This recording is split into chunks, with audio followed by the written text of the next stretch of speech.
دریا کے کنارے ایک چھوٹے سے گاؤں میں عائشہ نام کی ایک خاموش سی لڑکی رہتی تھی۔ ہر صبح وہ کنویں سے پانی بھرنے جاتی اور ہر صبح وہاں حمزہ موجود ہوتا۔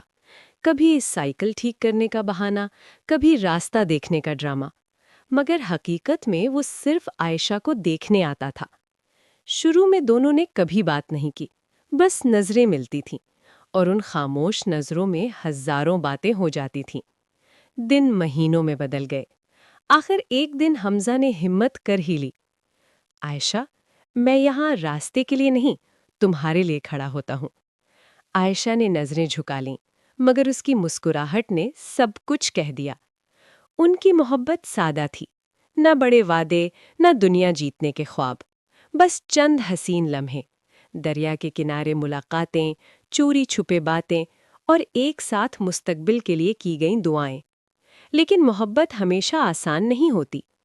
ایک دن عائشہ کے گھر والوں نے شہر منتقل ہونے کا فیصلہ کر لیا۔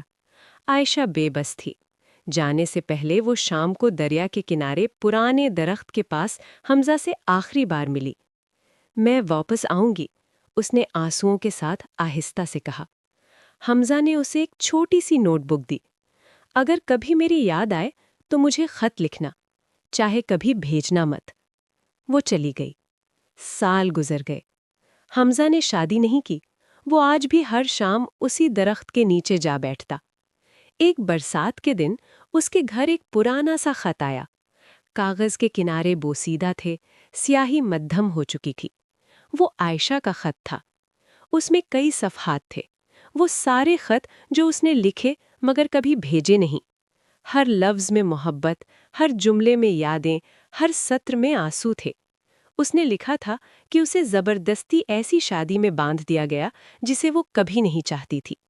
آخری صفحے پر ایک جملہ لکھا تھا: میرا دل کبھی اس دریا سے نہیں گیا، وہ آج بھی تمہارے ساتھ اس درخت کے نیچے بیٹھا ہے۔ اگر محبت سچی ہو تو شاید ہم کسی اور